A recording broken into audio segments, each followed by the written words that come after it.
Well, the night was black, the road was icy, snow was falling, and the drifts were high. And I was weary from my driving, and I stopped to rest for a while. I sat down at a truck stop. I was thinking about my past. I had a long streak of that bad luck, but I pray it's gone at last. Gone at last. Gone at last. Gone at last. Gone at last. Gone at last. Gone at last. Gone at last. Gone at last. I had a long streak of that bad luck, but I pray it's gone at last. Oh, I ain't done. I kicked around some. I don't fall too easily.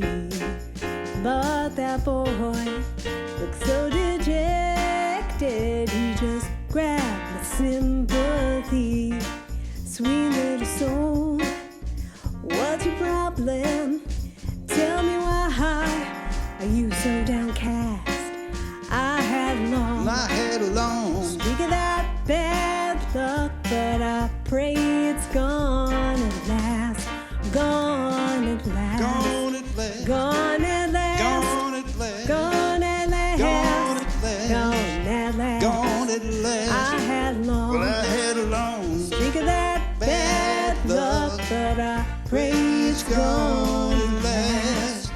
Oh, once in a while, from out of nowhere, when you least expect it and you're unprepared, somebody will come and lift you higher, and your burdens will be shared.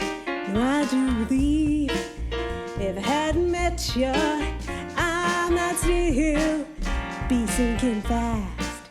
I had a long streak of that bad luck, but I pray it's gone at last. Gone at last. Gone at last. Gone at last. Gone at last. Gone at last. Gone at last. Gone at last. Gone at last. I had a long streak of that bad luck, but I pray it's gone at last.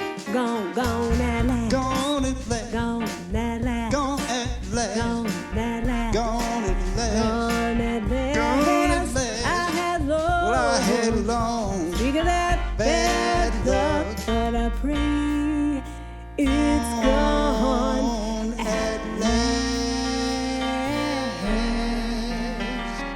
Oh, yeah.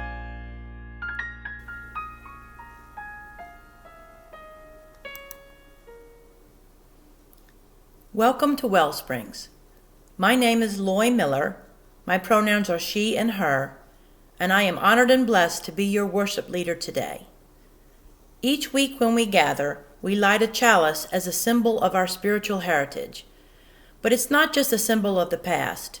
It's a symbol of the present, that divine spark that is present in each and every one of us. After we light the chalice, we'll say the words together on the screen.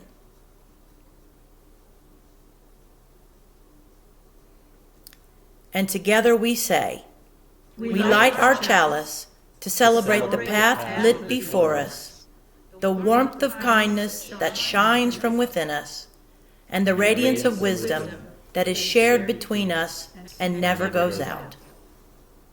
Good morning, and welcome once again to this week's online service. Our mission here at WellSprings is to be a community charged full with the charge of the soul. And what's charging me full today is thinking about the people all over the world who have worked so hard to bring us the COVID vaccines. My husband Bob works for Pfizer, and he's very proud of their role in all of that. Now, we know it's not over. We've got to stay strong and wear our masks and keep our distance. But maybe there's a little hope and a little ray of light at the end of the tunnel. Certainly seeing those doctors and nurses getting their vaccines over the past couple days, that was really a wonderful thing. So I'm thankful today for all those long nights and weekends that I know those people put in. I'm thankful for the COVID vaccines, and I hope that we can all work together and eventually get to a point where we're all vaccinated. And I hope that can also charge you full as you look toward spring and summer and maybe a little more normal. Even though our community is gathering virtually right now, there are still lots of ways to get connected and stay in touch with us throughout the week. Right now, you can see on your screen next to me all the different ways to connect with WellSprings online. And if you're new, please fill out our online connection card to learn more. The link is in the video description below. Now, over to Jessica for some things we'd like to highlight this week. Take it away, Jess. Hi WellSprings, my name's Jessica Heichel and I have 2 announcements for you this week. The first is that, believe it or not, Thursday is Christmas Eve already, and we are holding our annual Christmas Eve service on YouTube at 5 p.m. So we hope you'll join us for that, and also for the 6 o'clock cookie coffee hour that will be happening right after services. Traditionally, people like to dress up for Christmas Eve service, whether it's in a suit or a dress or an ugly Christmas sweater, and this year you're invited to do the same. You're also invited to show up in your PJs if you want, because it's 2020. So we hope to see you at both the service and at the special coffee hour this coming Thursday. The second announcement is that our New Year's service is also coming up, and traditionally we have done a fire ritual where we write down something that we want to let go of and put it into the fire. And this year we will be doing the same thing, but of course it's going to look a little bit different. So we're asking, if you have something that you want to put into the fire this year, that you email it to Reverend Ken as briefly as possible, and he will write it down and do a ritual burning for our New Year's service coming up on January 3rd. So I'll put information in the chat about that. And thanks so much, everyone. Hope to see you Christmas Eve. At WellSprings, the foundation of everything we do is found in the power of connection, making space in our hearts and in our lives for each other. This is the part of our service where we honor that connection by greeting each other. Now, we may not be able to hug and shake hands. Thinking of doing that again in Bell Hall is one of the things that keeps me going. But there are plenty of ways to greet other Wellspringers for a few minutes. If you're watching this live on Sunday at 10, you can type a greeting into your chat window, which is on the side of your screen. Maybe drop into the WellSprings Oasis group on Facebook with a greeting, or snap and share a photo of yourself watching at home. Text a friend from church, or make a plan to call them when the service is over. You can also join us for our online coffee hour at 11 o'clock on Zoom. The link for that is also in the video description below. Take a few moments now and say hello to someone.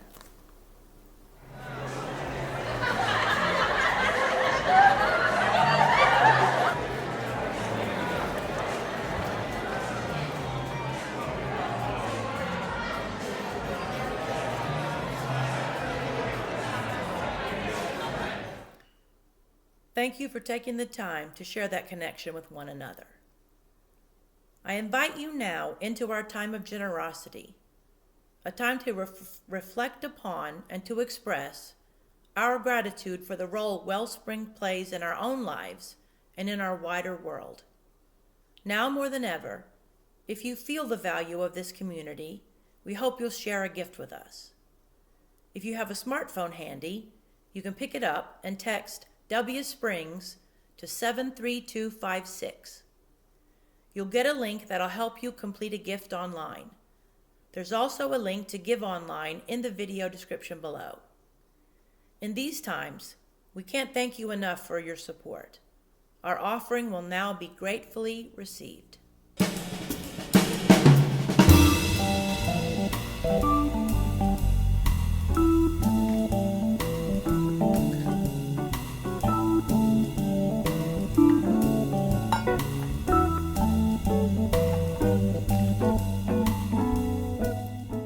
Just as we've taken the time to share the energy of connection among us and generosity beyond us, let's now devote some time to reground into the deep and soulful energy that's inside us.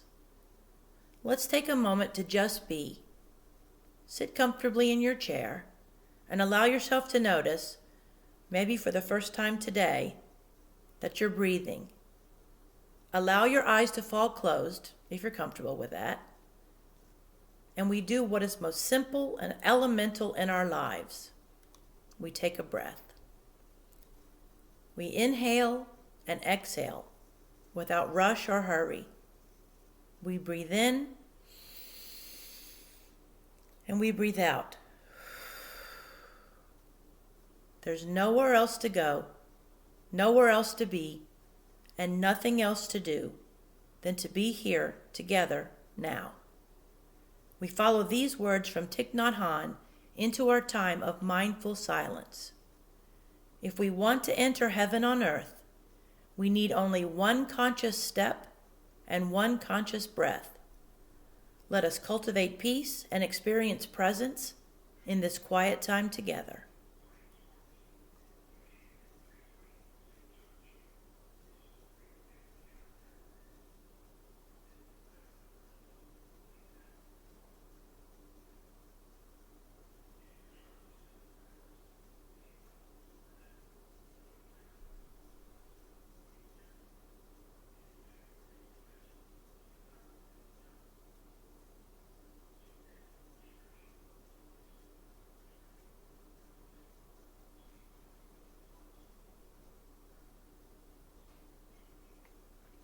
Wherever it is that we are, whatever it is that we are doing, however it is that we are feeling, let us remember that peace and presence are always as close to us as is our own breath. May this be so for you this moment.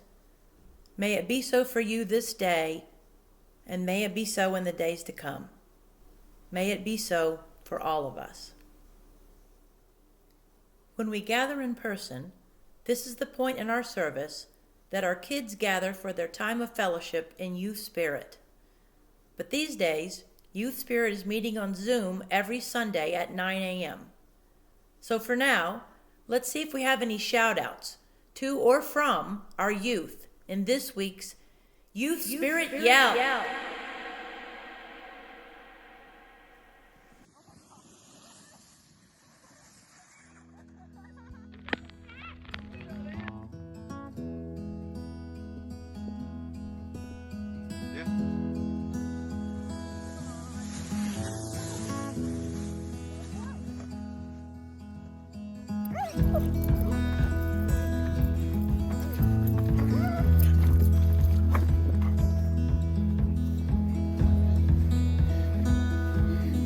So slippery.